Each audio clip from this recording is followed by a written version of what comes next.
नमस्ते दोस्तों आज हम पांचवा पाठ रोबोट इसके बारे में जानकारी देखेंगे। रोबोट के बारे में तुमने तो सुना होगा या दूरदर्शन पर देखा होगा, कहीं चित्र देखा होगा। रोबोट एक यंत्र मानव है। यह मनुष्य की तरह सारे काम कर सकता है। इस पाठ में रोबोट का चित्र दिया गया है, आपको यहाँ पर दिखाई देता है। इस चित्र में वर्णमाला के स्वरों और व्यंजनों का लेखन किया गया है।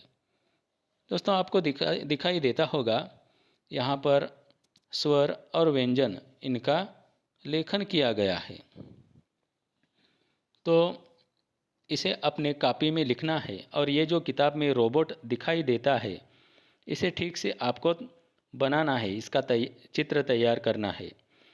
और इस रोबोट के अंदर जो स्वर दिए गए हैं, जो व्यंजन दिए गए हैं, उन्हें आपको ठीक से लिखना है। तो इस पर कुछ प्रश्न मैं आपको पूछता हूँ कि हिंदी वर्णमाला में कुछ स्वर है, तो उन स्वरों को आपके कॉपी में आपको लिखना है। यहाँ तो लिखना ही है, रोबोट में दिए गए हैं, आपको ठीक से लिखना है। तो चलिए हिंदी वर्णमाला के स्वर मैं आपको बताता हूँ। अ, आ, ई, उ, रू, ए, ओ, औ, अह, ए और आ, ये स्वर है। तो इस तरह के स्वर आपको लिखने हैं। और व्यंजन हिंदी में दोस्तों व्यंजन 33 होते हैं। तो ये 33 व्यंजन आपको अपनी कॉपी में लिखने हैं। दोस्तों संयुक्त व्यंजन भी इसमें है। क्ष, त्र, ज्ञ और स्र, ये 4 संयुक्त व्यंजन है। और ळ अक्षर के बारे में आपको मैं बताता हूँ। दोस्तों हिंदी में ळ ऐसा जो अक्षर है वह नहीं होता है। ळ अक्षर मराठी भाषा का अक्षर है। कुछ शब्दों के शुद्ध उच्चारण के लिए इसका प्रयोग किया जाता है, जैसे कि टिळक। टिलक ऐसा हम नहीं कह सकते, जो नाम है उसमें हम बदलाव नहीं कर सकते, तो टिळक ही हमें लिखना होगा।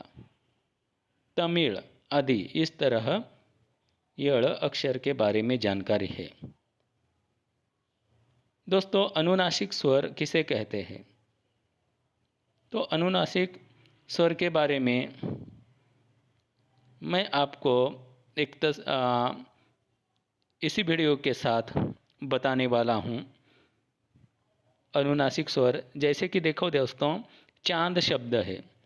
चांद पर एक अर्धचंद्र और बिंदी आती है, चांद, तब जाकर चांद ऐसा शब्द तैयार होता है। तो जो अर्ध बिंदी आती है और उस पर अर्धचंद्र आता है और बिंदी आती है, तो उसे अनुनासिक स्वर कहते हैं। जैसे ए, ओ, तो ये अनुनासिक अक्षर है, अनुनासिक स्वर है। तो इसे अनुनासिक चिह्न कहते हैं। तो धन्यवाद दोस्तों, आज हम इतनी ही जानकारी देखेंगे। इस वीडियो के साथ मैं आपको कुछ लिखकर भेज रहा हूँ, वह अपनी कॉपी में आप लिखिए। धन्यवाद दोस्तों।